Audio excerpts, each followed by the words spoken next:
Bien, en la clase anterior quedó pendiente hacer unos problemas, ¿verdad? De potencial, de cálculo del potencial vectorial.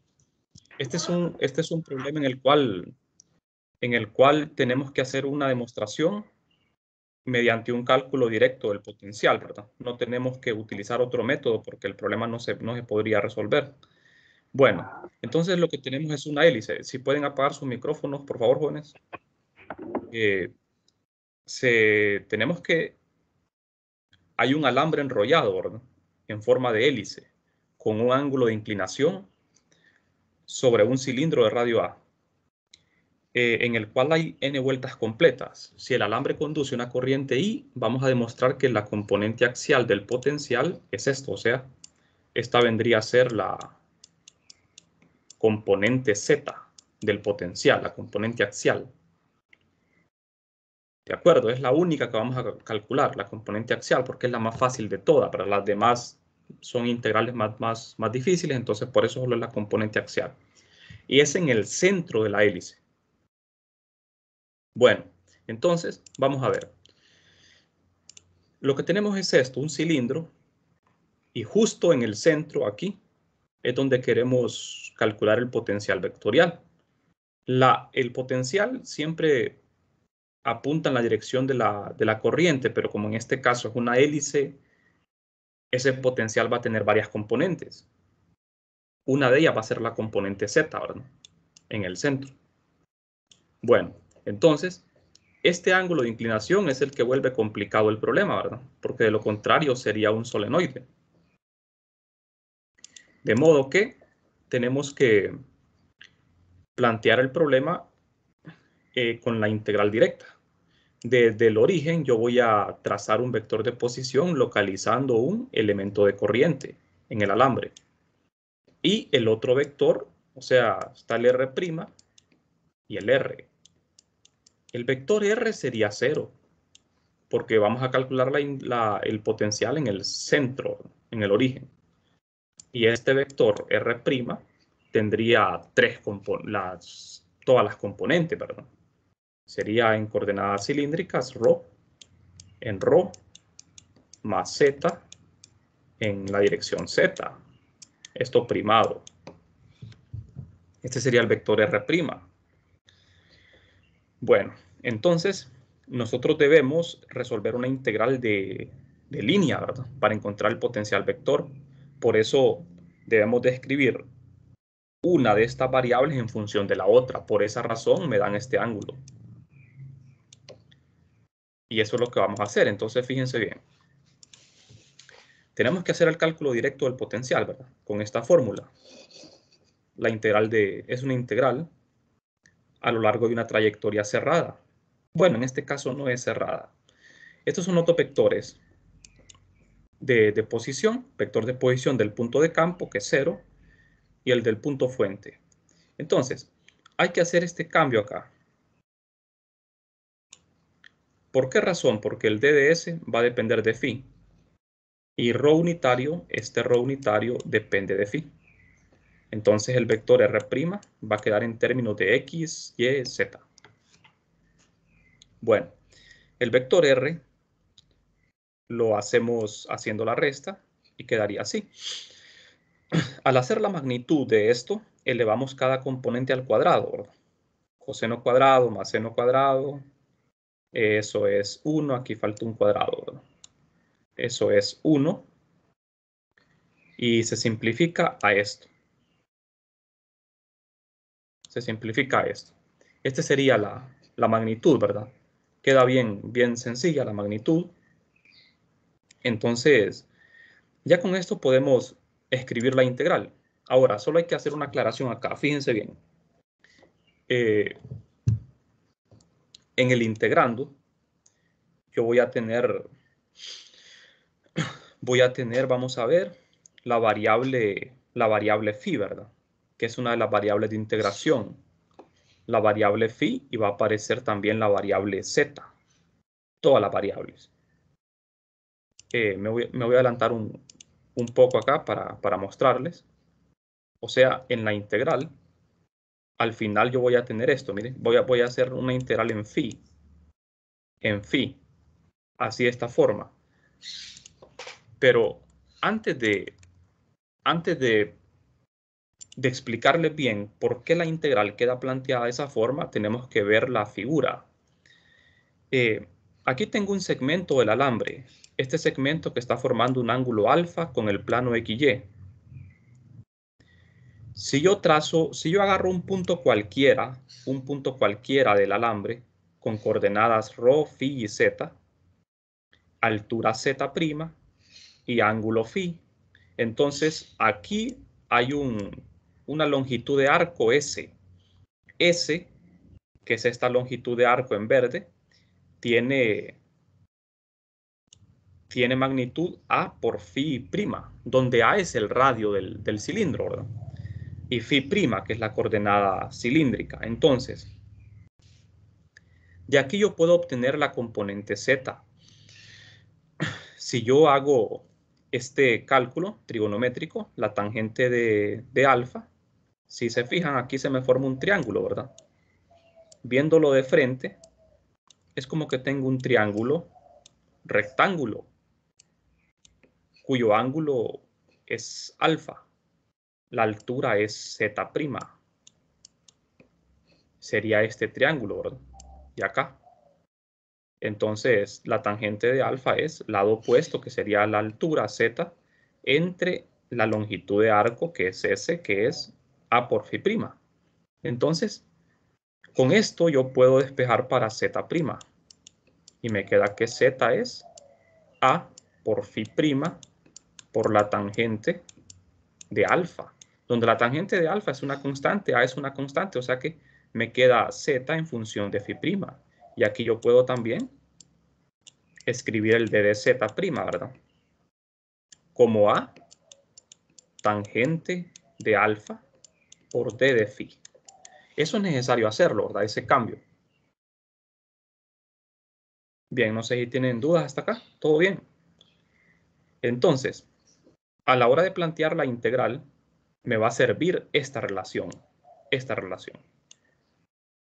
Porque yo la integral la voy a hacer en phi nada más, en una sola variable. Entonces, vamos a ver.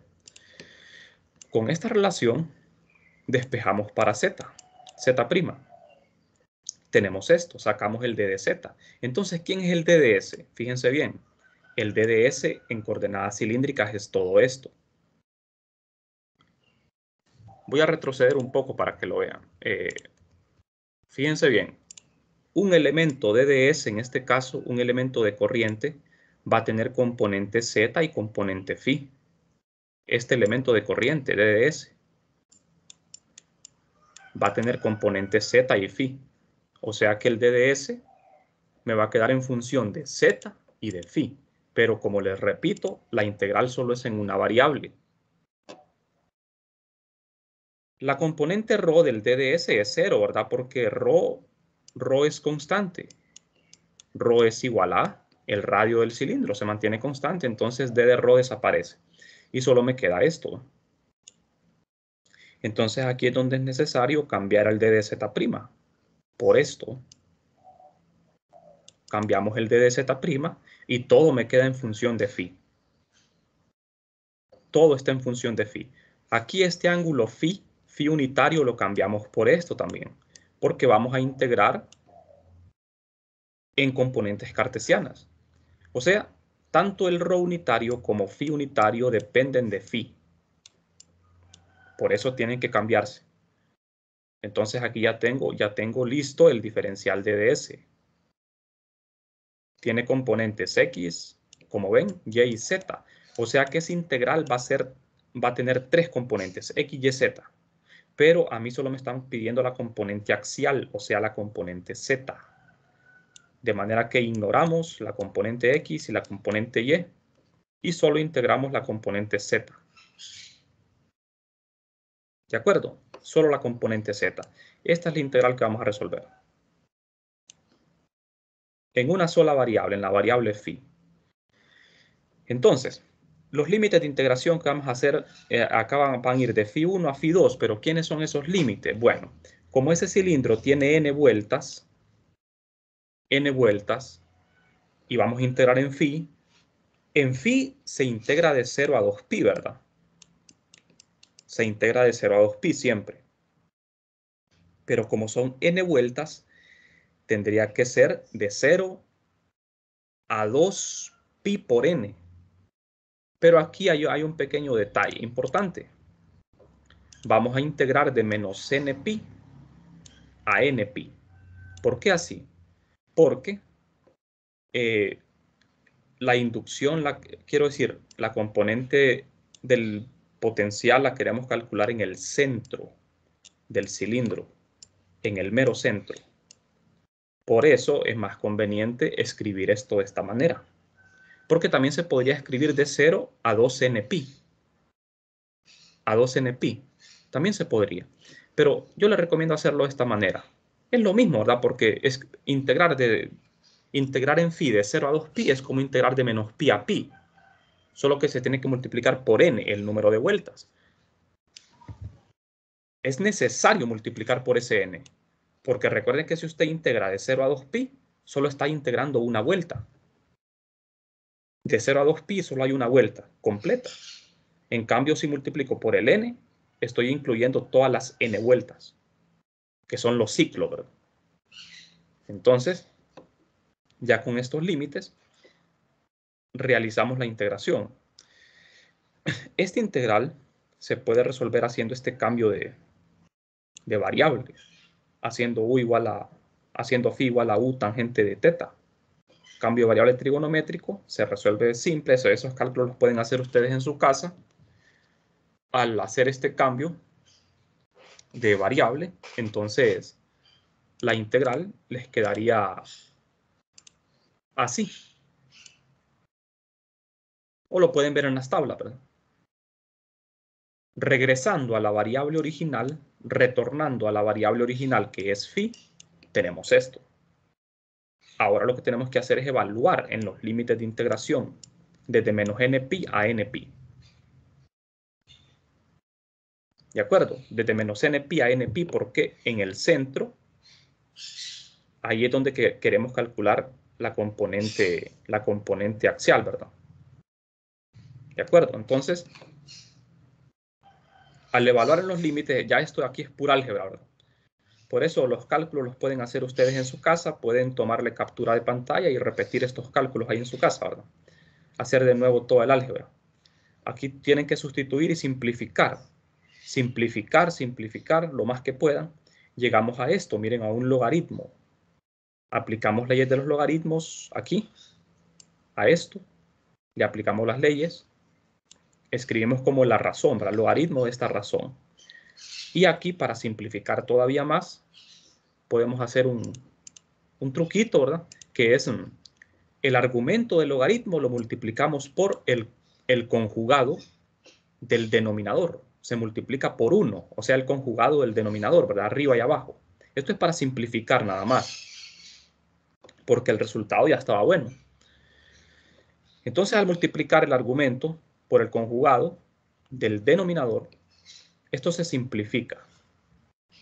Se simplifica y aquí podemos hacer uso de este binomio al cuadrado para escribir esto de una manera más simple. Identificamos A sería esto, miren. A sería esto. B sería este término. B sería este término. ¿De acuerdo? Y me falta esto que está acá, ¿ve? Porque es todo el denominador. Entonces, al identificar quién es A, quién es B, quién es 2A por B, entonces usted lo simplifica y llegamos finalmente a esto, que es la demostración. Y ustedes dirán, bueno, ¿y este 2 qué pasó con este 2? Por leyes de los logaritmos, este lo podemos pasar acá a multiplicar, ¿verdad? O sea, si yo tengo esto así, logaritmo natural de x, es lo mismo que tenga esto, ¿verdad? Leyes de los logaritmos. Este 2 lo pongo acá multiplicando y 2 entre 4 es 1/2. Y eso sería, ¿verdad? ahí queda hecha ya la demostración. Como ven, aquí está el logaritmo, aquí está el logaritmo, solo que lo que está en el argumento del logaritmo lo escribimos de otra manera, ponemos este n pi acá, de primero, y este término que contiene la raíz acá. Y listo, ¿verdad? Como ven, esos cálculos ustedes los pueden hacer en su casa. Lo pueden repetir ustedes en su casa, ¿verdad? Todos los cálculos para ver que coincidan. Todos los cálculos. Bueno, no sé si tienen alguna pregunta. Me voy a detener por aquí hoy ya con este tema del potencial porque tenemos que continuar, tenemos que pasar al siguiente tema. Así que vamos a dejarlo por acá. No sé si hay preguntas.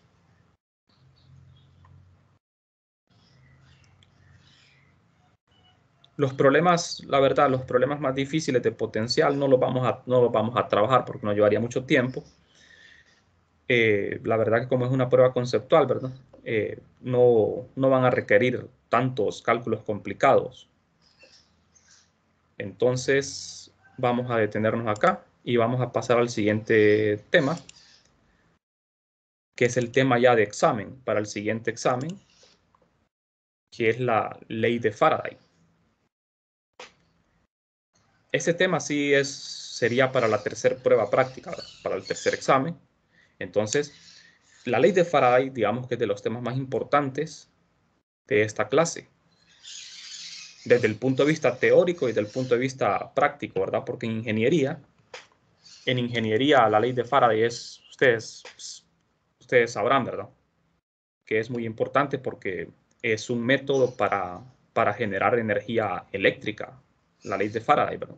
Entonces no les va a servir de mucho, ¿verdad? En su carrera. Bueno, hasta el momento, aquí tenemos el resumen de lo que hemos estudiado en el curso de 321 y 415. Estas dos ecuaciones de acá, las primeras dos, son las ecuaciones de 321, las ecuaciones fuente del campo eléctrico, y esta otra pareja de ecuaciones son las ecuaciones fuente del campo magnético. Las cuatro ecuaciones son ecuaciones de Maxwell. Se llaman las ecuaciones de Maxwell. Solo que hay que hacer más adelante, se le van a hacer unas correcciones, ¿verdad? Precisamente en este capítulo de la ley de Faraday, nosotros vamos a cambiar esta ecuación. Esta ecuación ya no va a ser igual a 0. Bueno, pues estas son las ecuaciones de Maxwell junto con estas otras dos ecuaciones, que son la ecuación de continuidad y la ecuación de fuerza de Lorentz, la fuerza sobre una carga puntual. Bueno, entonces, vamos a ver, repasando aquí, ¿verdad? ¿Qué es lo que hemos aprendido? Las ecuaciones fuente de un campo son divergencia y rotacional. ¿Por qué se le llama fuente? Porque las ecuaciones fuente son las que me dicen qué es lo que origina un campo, si son fuentes escalares o fuentes vectoriales. Entonces, como pueden ver ustedes, el campo electrostático es originado por fuentes escalares, que son las cargas. El campo magnético no tiene fuentes escalares, pero sí tiene fuentes vectoriales, que son las corrientes. Pero hasta aquí, hasta este punto, el campo electrostático y el campo magnético no tienen nada que ver, ¿verdad? Son campos totalmente diferentes, son campos que no están relacionados. Pues con la ley de Faraday, nosotros vamos a ver que existe una relación entre el campo magnético y el campo eléctrico. O sea que estas ecuaciones no son totalmente independientes, ¿verdad? Estas ecuaciones están relacionadas. Hay una relación entre ambos campos. Bueno, entonces vamos a ver. En el caso del campo eléctrico, la primera ecuación es la ley de Gauss, ¿verdad? La segunda ecuación no tiene nombre, esta. O sea, esta ley de Gauss. La segunda no tiene nombre. La tercera ecuación, divergencia del campo magnético, es la ley de Gauss del campo magnético. Y la cuarta ecuación es la ley de Ampère. Ley de Ampère. ¿Estamos? Estas son las ecuaciones fuentes. ¿Qué significa divergencia? Pues, si un campo nace o muere en un punto, ¿verdad? Si tiene fuentes escalares. ¿Qué significa el rotor? Si un campo tiene fuentes vectoriales o si un campo gira, ¿verdad? Un campo rota, un campo tiene remolinos en torno a un punto. Recuerden, el rotor me dice si un campo tiene remolinos en torno a un punto. Por ejemplo, el campo electrostático, no tiene remolinos en torno a un punto. El campo magnético sí los tiene, ¿verdad? Como ustedes ven, las líneas de campo forman remolinos en torno a un punto. Y ese punto es por donde pasa la corriente, ¿verdad? En torno a esa corriente se forman vueltas de campo magnético. Bueno, hasta aquí todo bien, ¿verdad? No sé si tienen preguntas, jóvenes. El significado de todas las ecuaciones queda claro. ¿Qué significa la ecuación de continuidad? ¿Qué significa la fuerza de Lorentz? Ecuación de continuidad significa la conservación de la carga. Esta ecuación me dice que la carga neta se conserva. ¿Qué sucede cuando la divergencia de J es cero? Significa que la densidad de corriente, la corriente es constante, es estacionaria, porque la derivada de ρ con respecto a t es cero. Esto es una corriente estacionaria. ¿De acuerdo? ¿Qué pasa cuando la carga Q, esta carga Q está en reposo? Su velocidad es cero. Y solo va a sentir fuerza eléctrica. ¿De acuerdo? Si la carga tiene velocidad diferente de cero, pues va a sentir también fuerza magnética. Bien. Pues vamos bien hasta aquí, ¿verdad? No sé si hay dudas.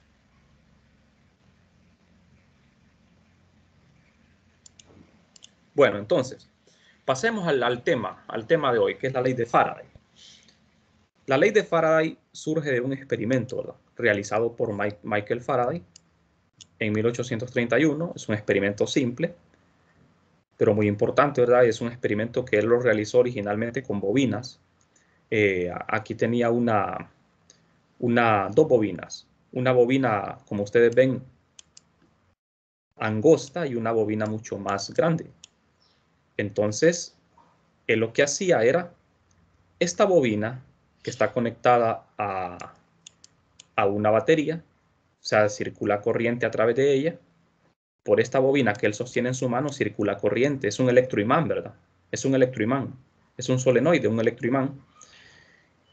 En esta otra bobina, en la bobina B, la grande, no hay corriente. Pero ¿qué sucede? Cuando él introduce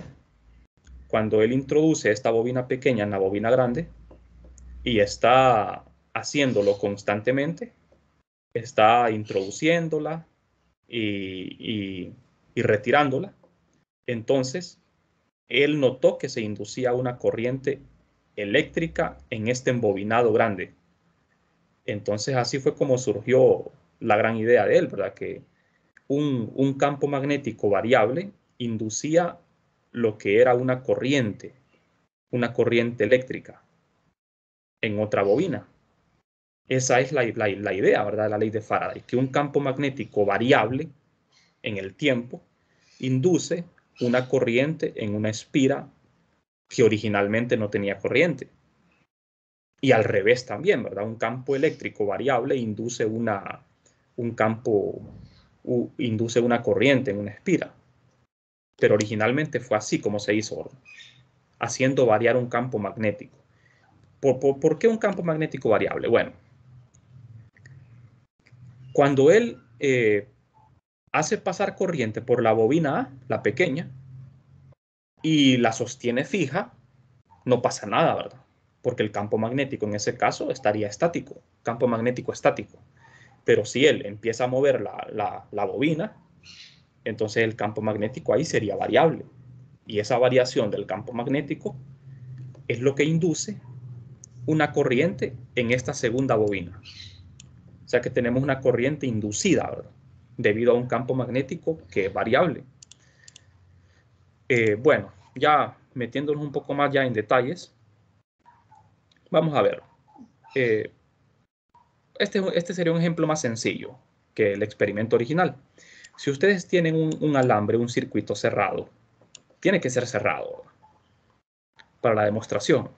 Este circuito C, circuito cerrado, es un alambre que no tiene corriente, no está conectado a fuente. Entonces, a través de este alambre, de este circuito cerrado, se hace pasar un campo magnético B. Al hacer pasar un campo magnético B a través del área comprendida por este circuito C, no va a ocurrir nada, ¿verdad? No va a ocurrir nada. Pero ¿qué pasa si este campo magnético varía?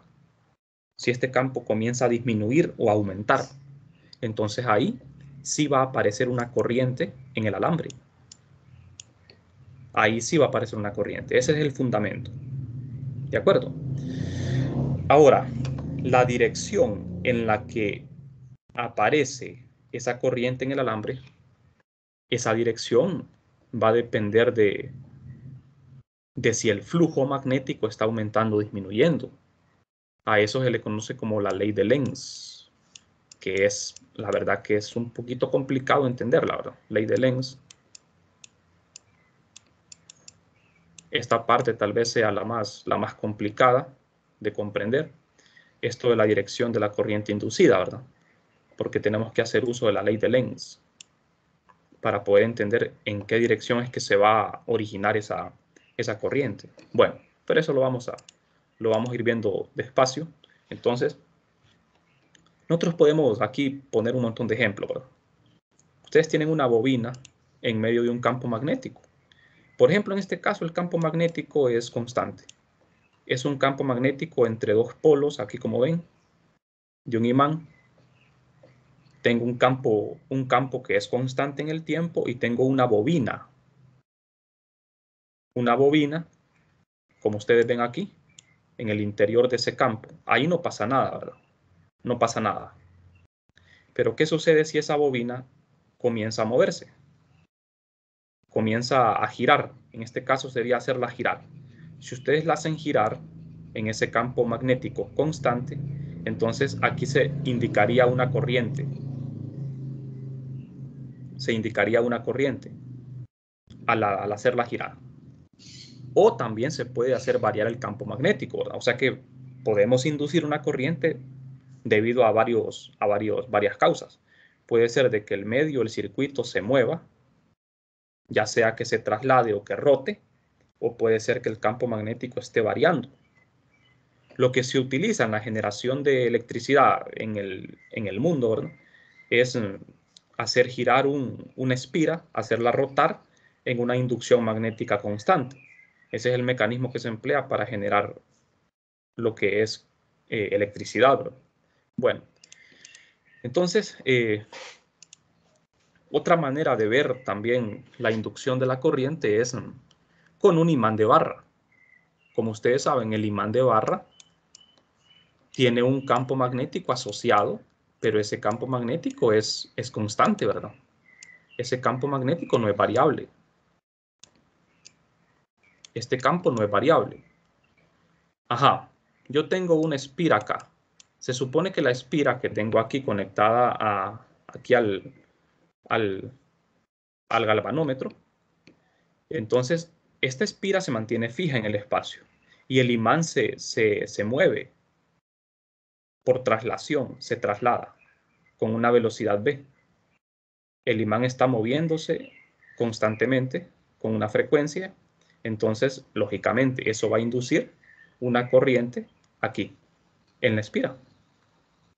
Como ven, la corriente en la figura A va en un sentido, en la figura C va en otro sentido. Y en la figura B no hay corriente porque el imán se mantiene fijo. Entonces, como les platicaba, la dirección de la corriente, eso lo vamos a tener que comprender, lo vamos a tener que estudiar para poderlo entender mediante la ley de Lenz. Bien, entonces, tiene que ver con la conservación de la energía, ¿verdad? También, si nos vamos un poquito más a fondo, eso de en qué dirección va a ir la corriente. La corriente inducida va a generar un campo en la espira, un campo que generalmente se opone al cambio que la produce. Eso es lo que me dice la ley de Lenz. Entonces, vamos a revisar un poco la matemática que hay acá. Existe la aparición de un campo eléctrico, ¿verdad?, en un conductor como resultado del flujo magnético cambiante. Este campo eléctrico que aparece, claro, ¿verdad?, ustedes saben de que para que en un alambre conductor aparezca corriente, tiene que haber un campo eléctrico por fuerza, ¿verdad? Si no hay campo eléctrico, no va a haber corriente, porque el campo eléctrico es lo que impulsa las cargas en el conductor. Entonces, el flujo, ya sabemos de que el flujo magnético es phi.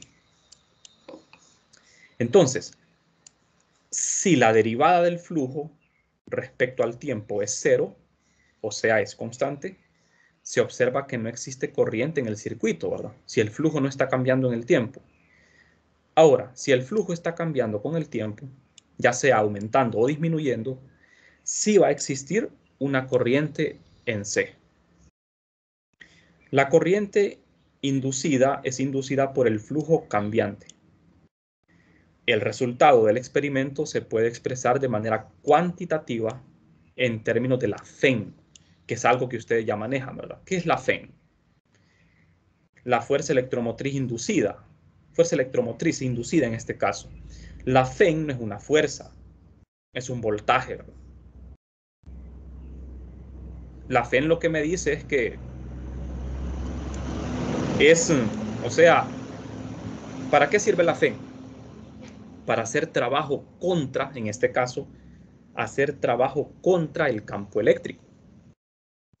Esa es una FEM, ¿verdad?, que generalmente son la batería, ¿verdad?, las fuentes de FEM. Entonces, yo aquí tengo una FEM inducida. Esa FEM inducida la voy a escribir así, como el cambio de flujo magnético, pero negativo. Este sería el trabajo realizado por unidad de carga. Y es otra manera de entender la FEM, ¿verdad? Esto se mide en voltios. Ya lo sabemos, ¿verdad?, que la fuerza electromotriz se mide en voltios. Entonces, bueno, ¿por qué tiene que ir ese signo menos ahí? Bueno, eso es para hacer compatible la ecuación, ¿verdad? La FEM inducida es menos el cambio del flujo respecto al tiempo. Vamos a ver ahora un poco más en detalle esto. Ahora, el flujo puede cambiar por varias razones. Una sería la variación del campo magnético en el tiempo, campo magnético variable. Otra razón sería que el circuito puede moverse por traslación o rotación. Otra, que el circuito puede cambiar su forma.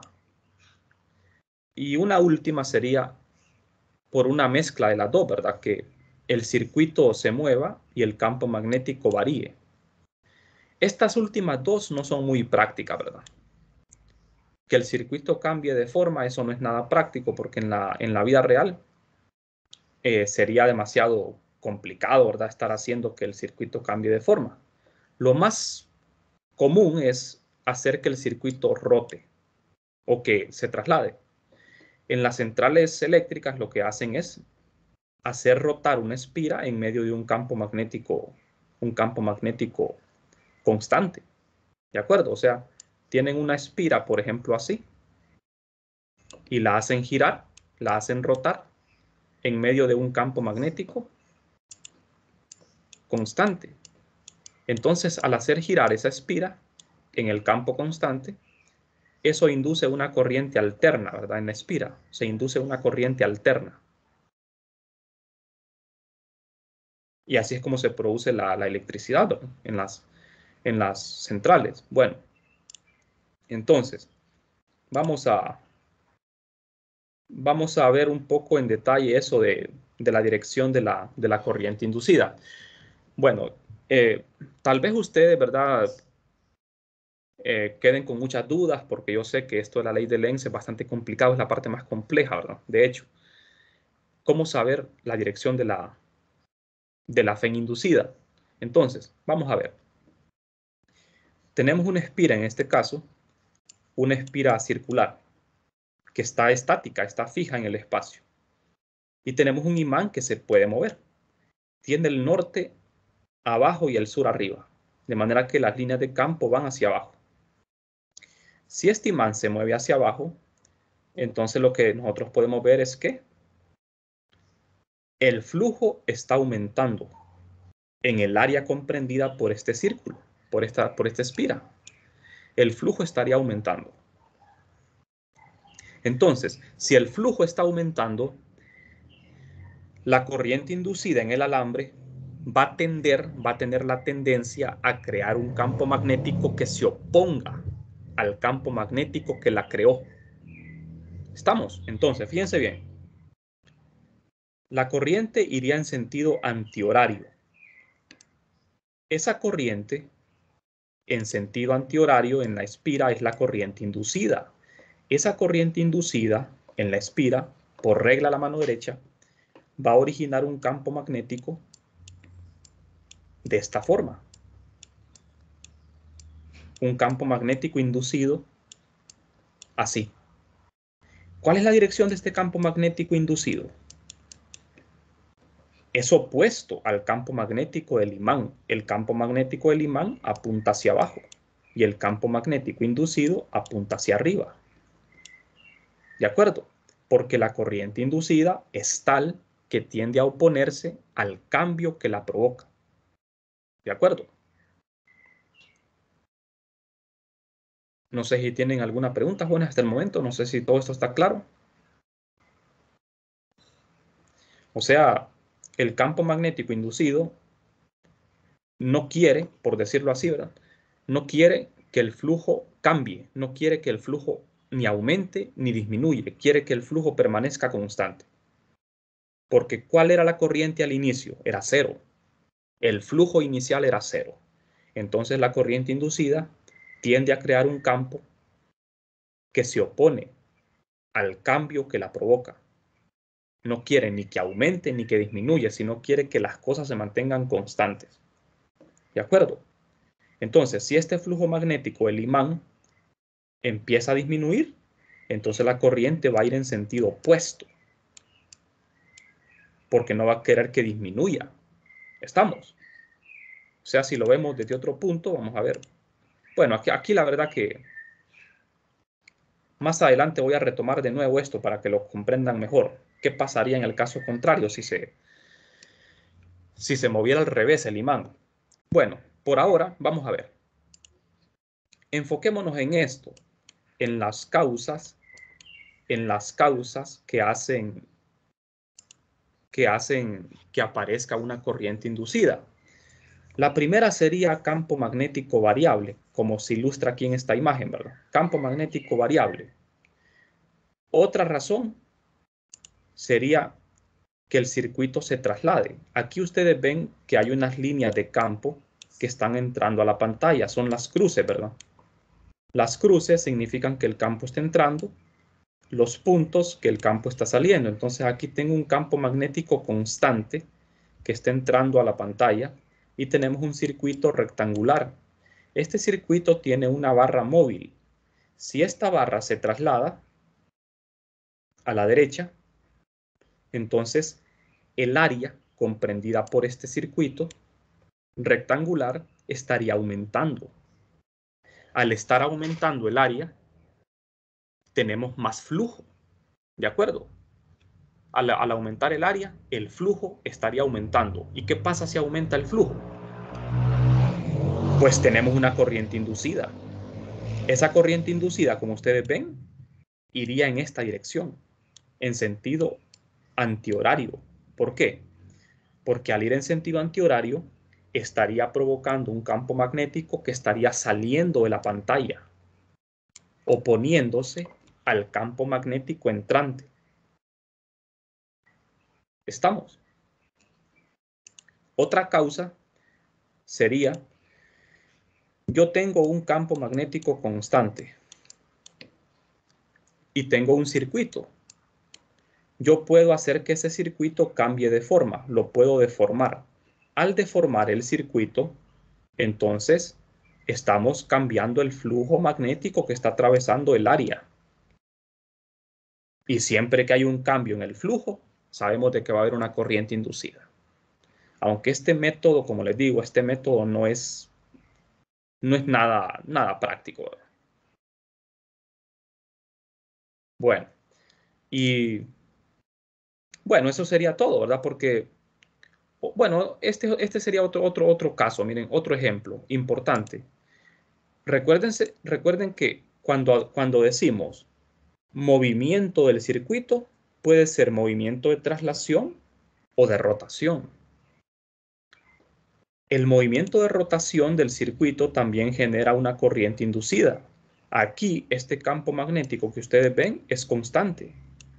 Y lo que ocurre es que este circuito, que es rectangular, es una espira cuadrada, se hace girar, como ustedes ven, con una velocidad angular en torno a este eje. Y este es precisamente el método que se utiliza para generar corriente eléctrica. Este es el método.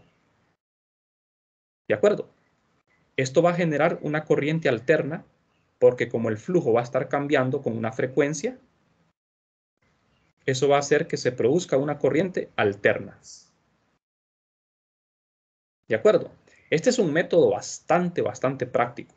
Mucho más práctico que traslación, ¿verdad? Este método de trasladar, de que el circuito se mueva por traslación, tampoco es un método práctico. Este método sí. ¿De acuerdo? Ese método sí. Bueno, entonces aquí tenemos básicamente resumido todo, ¿verdad? Todos los métodos en los que podemos tener una corriente inducida. Bueno, si no tienen preguntas, vamos a quedarnos hoy por acá porque ya no tenemos tiempo y lo que sigue sería hacer la parte matemática, ¿verdad? Bien, no sé si tienen preguntas, Juan.